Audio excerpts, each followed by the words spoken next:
Okay. In the middle of the crowd. In the middle of the crowd functioning. We not too cool to be amongst the people. We're not too good to be amongst the people.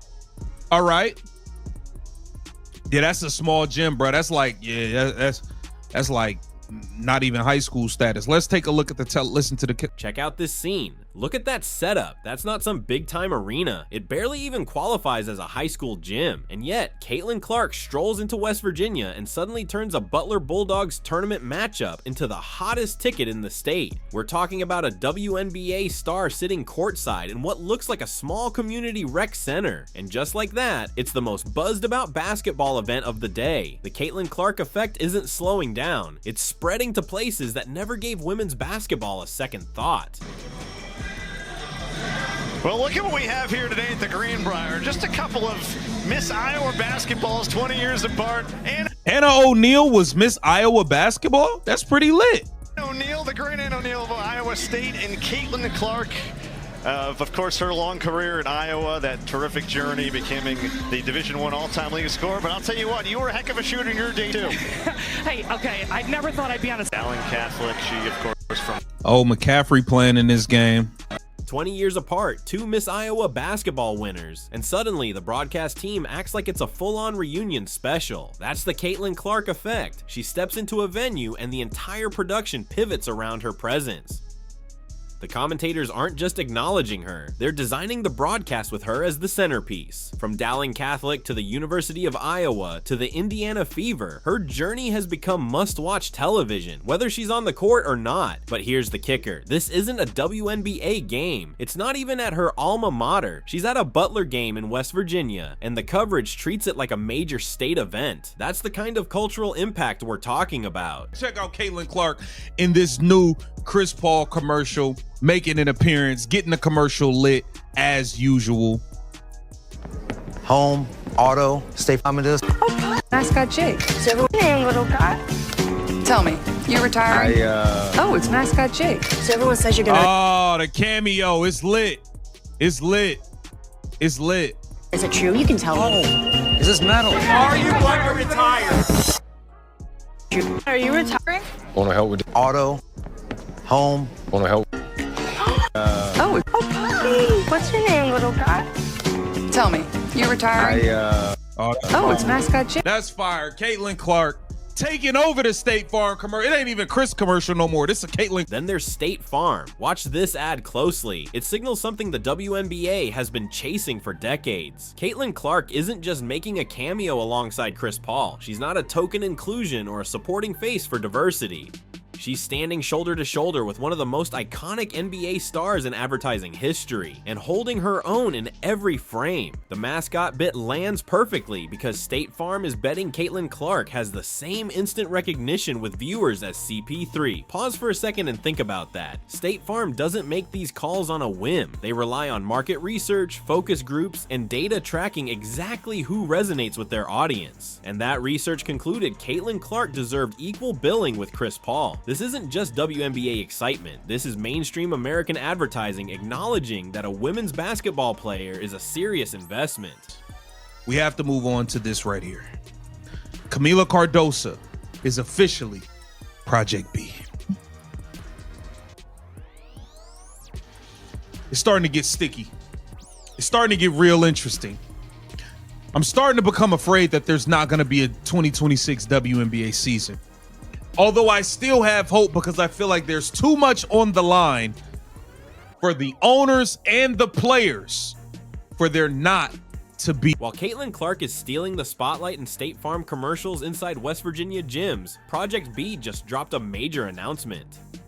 They've signed 3 new players, and the headliner is Camila Cardoso from the Chicago Sky, a 6'7", second-year Brazilian star. She's not just joining the league, she's becoming a player-partner-owner in an organization positioning itself as a direct rival to the WNBA. The timing is no accident. The WNBA is deep in CBA negotiations with players fighting for a bigger share of revenue, and the league scrambling to leverage the Caitlin Clark momentum. Meanwhile, Project B is swooping in, picking off talent while everyone else is distracted. Li Ming.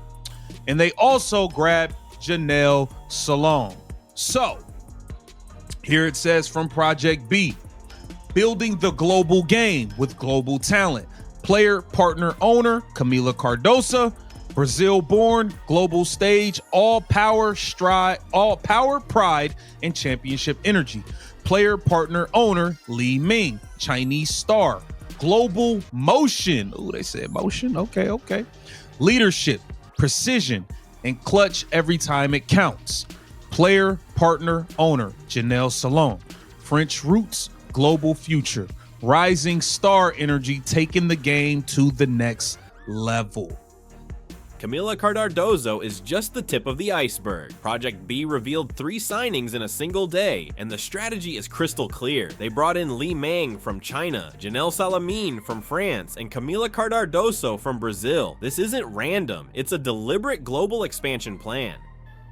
Project B is setting itself up as the international alternative to the WNBA. They're not trying to out-American the WNBA, they're going global. The goal is legitimacy in markets like China, France, and Brazil simultaneously. Territory the WNBA has struggled to fully penetrate for years. And they're not just signing players, they're giving them equity, making them player-partner owners. That term isn't just a catchy slogan, it's a complete shift in how a women's basketball league can operate. These athletes aren't merely employees, they're stakeholders, and that fundamentally changes how the league grows and who actually benefits from that growth. A Kelsey Mitchell announcement is coming. A Maureen Johannes announcement is coming. I'm wondering who else is going to get announced here in the near future.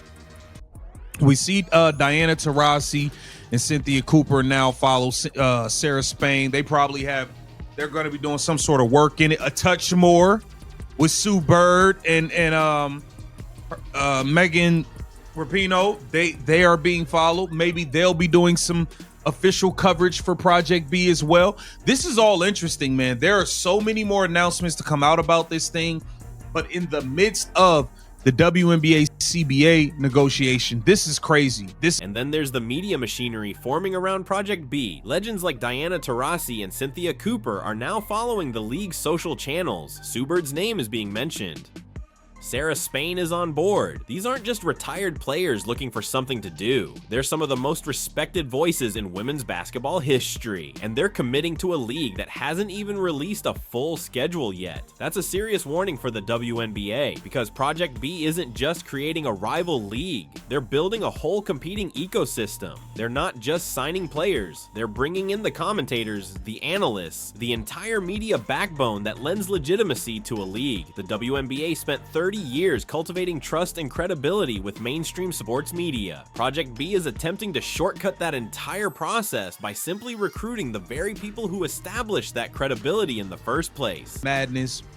And the WNBA has to just be frustrated at this point. Camila Cardoso. Hi everyone, Camila Cardoso here. I'm really excited to finally announce that I'll be joining Project B. Being able to travel, getting to know new places, this is such a blessing that I don't take for granted. I'm also super proud of being able to represent Brazil, and I can't wait to get it started. Let's get it. Hi everyone. Wow.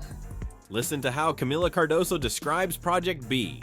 She's not just talking about playing basketball, she's excited about traveling, about representing Brazil on a global stage. She calls it a blessing. That's the language of someone who finally feels valued in a way she hasn't before, and that's the real challenge Project B presents. It's not just about money, though that likely helps. It's about offering something the WNBA has often struggled to deliver, a sense that these players aren't just employees, but part of building something meaningful together.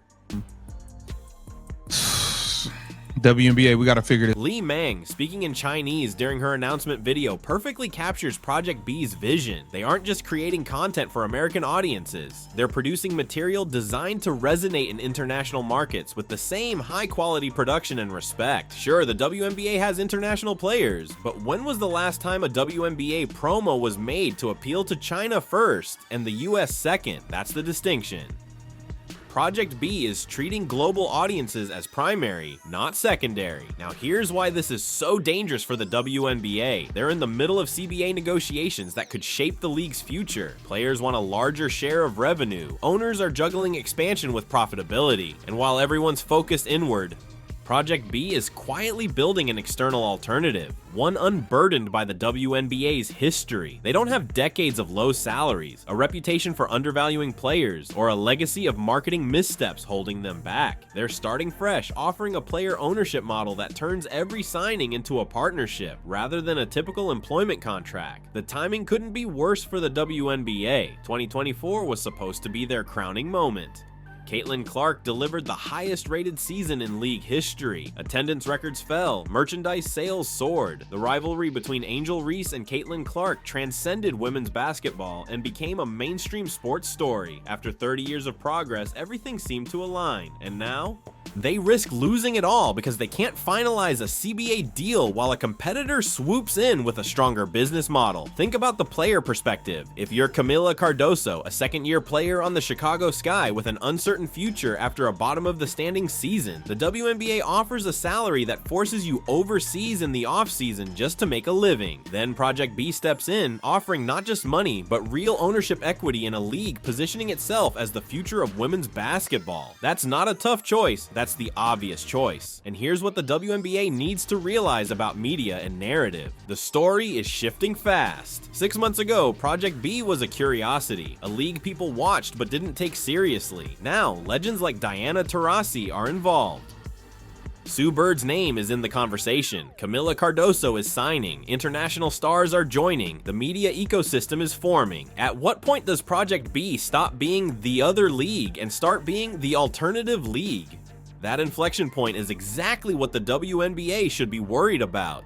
Once Project B establishes itself as a serious alternative instead of just a fringe competitor, the entire balance of power shifts. Look back at Camila Cardoso's announcement. She's not apologizing for leaving the WNBA. She's not explaining herself or framing it as a tough decision. She's celebrating. She's excited. She's treating this move as an upgrade, not just a sideways step. Now compare that to the typical WNBA narrative. Players love the game, but there's always a layer of frustration. They're constantly pushing for better pay, better working conditions, fairer treatment, and more media coverage. The WNBA player experience has long been defined by fighting for recognition and respect. Project B is offering something entirely different, a league where equity is already built in, where international players aren't an afterthought, they're key pieces, where the business model aligns player success directly with league success in ways the WNBA has never managed. This contrast highlights a critical shift in women's basketball. The WNBA has long had a monopoly, so competition for talent was rarely a concern. Overseas leagues might have offered bigger paychecks, but they lacked the prestige, stability, and media exposure of playing in America.